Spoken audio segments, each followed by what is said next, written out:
Revision ভিডিওতে আজকে থাকছে পর্যাবৃত্তিক গতি। পর্যাবৃত্তিক গতি সবার কাছে একটা ভয়ের নাম।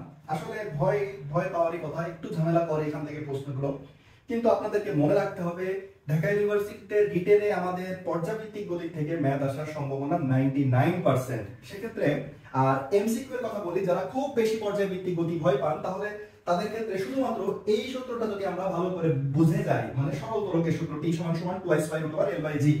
এইবার আমাদের এখান থেকে প্রশ্ন আসার সম্ভাবনা অনেক বেশি, কারণ লাস্ট দুইবার আমাদের এখান থেকে আসেনি, কিন্তু প্রতি বছর একটা করে এমসিকিউ রিটেন আসতেছে। তাহলে এই ক্ষেত্রে কিন্তু আপনাদের অবশ্যই মাথায় রাখতে হবে যে এখান থেকে আমাদের নতুন করে আরো কিন্তু তিনটা সূত্র বের হয়। আমাদের অঙ্ক আসবে এখান থেকে T1/T2 √L1/L2, T1/T2 √G2/G1, T1/T2 L1/L2 G1/G2। দুইটা অবস্থার মধ্যে কম্পেয়ার যে ম্যাথগুলো আছে, ধরেন দোলনকাল 50% বৃদ্ধি করা হলে কার্যকারী দৈর্ঘ্যের কি কেমন পরিবর্তন হবে, T1/T2 √L1/L2। আরেকটা কথা অবশ্যই মাথায় রাখবেন, মহাকর্ষ চ্যাপ্টারের জি এর যে সূত্রগুলো আছে, যেমন বলে দিই যে G = Gm/r², তাহলে G1/G2 m1/m2 r2/r1², অথবা GH/G = r/r+h²। এই দুইটা সূত্র আর এই T = 2π/L/g, এই দুইটা সূত্র মিক্সড করেও আপনাদের অঙ্ক আসতে পারে। যেমন এখান থেকে আমাদের কি টাইপের প্রশ্ন আসে যে পৃথিবীর ব্যাসার্ধের সমান উচ্চতায় ও ভূপৃষ্ঠে জি এর অনুপাত কত। তারা বলে আমাকে বলতে পারে পৃথিবীর ব্যাসার্ধের সমান উচ্চতায় আমাদের একটি সেকেন্ড দোলকের দোলনকাল কি হবে। তার মানে প্রথমে টি এর সাথে জি সম্পর্ক, তারপর জি এর সাথে এইচ বা আর এর সম্পর্ক গেল। এই পার্টটা আমাদের খুব ইম্পর্টেন্ট, কয়েকটা সূত্র আপনাকে মনে রাখতে হবে এবং আপনাদেরকে বলে রাখি রিটেনের জন্য প্রত্যেকটা সূত্র কিন্তু বের করা শিখতে হবে। আমাদের প্রথমে দেখেন সরলের সমীকরণ s sin omega t plus delta, এটাকে যখন আমরা ডিফারেন্সিয়েশন করব কিভাবে আসে অবশ্যই শিখে যাবেন।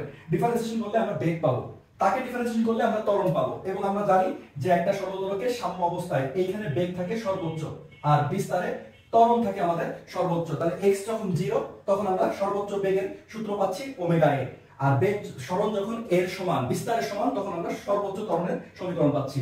তিনটা সূত্র, গতি শক্তি, বিভব শক্তি, মোট শক্তি, ½ k a² - x² ½ k x² ½ k a²। অবশ্যই ছোটস্থ থাকতে হবে।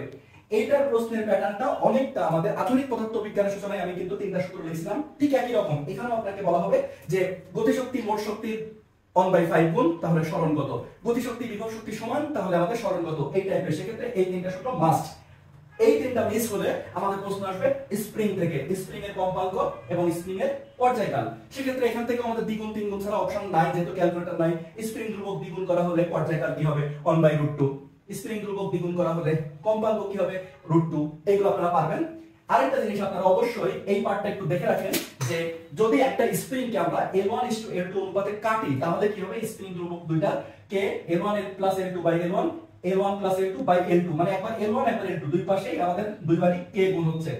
এবং সেই স্প্রিংকে কেটে আমরা যদি আবার শ্রেণী অথবা সমান্তরালে যুক্ত করি তাহলে তুল্য স্প্রিং ধ্রুবকটা কত হবে। সেক্ষেত্রে আপনারা জাস্ট মনে রাখেন রোধের বিপরীত ধারকত্বের সমান অথবা রোধের বিপরীতটা মনে রাখলেই চলতেছে। এইখানে একটা ছোট্ট একটা ইনফরমেশন, একটা স্প্রিং কে কাটলে স্প্রিং ধ্রুবক কি হয়। সেক্ষেত্রে আপনারা এইটার সাথে যখন আমরা একটা প্রশ্ন করছিলাম চলতরিতে যে একটা তারকে যদি আমরা টেনে লম্বা করি বা কেটে টুকরা টুকরা করি, তার আপেক্ষিক রোধ কিন্তু চেঞ্জ হয় না। এই দুইটা আমরা গোলায় ফেলি না, আপেক্ষিক রোধ চেঞ্জ হয় না কারণ উপাদানের উপর নির্ভর করে। কিন্তু একটা স্প্রিং কে যদি আপনি কেটে ছোট করেন তাহলে কিন্তু তার স্প্রিং ধ্রুবক বেড়ে যায়। সরল চালিত স্পন্দনের ব্যাপক কলনীয় সমীকরণ, এখান থেকে খুব কমন একটা প্রশ্ন আছে 4d²x/dt² + 400x = 0 হলে কৌণিক কম্পাঙ্ক কত বা কম্পাঙ্ক কত, এখান থেকে আমরা বের করতে পারবো। আর লাস্টে একটা সমীকরণ এটাও বের করা শিখবেন যে t এর এই সমীকরণ থেকে কিন্তু আমরা এটা বের করতে পারি, জাস্ট আরেকটা রূপ t = 2π সরণ/ত্বরণ। এই হচ্ছে আমাদের ওভারঅল পর্যাবৃত্তিক গতির প্রিপারেশন। সবাই ভালো থাকবেন, ধন্যবাদ।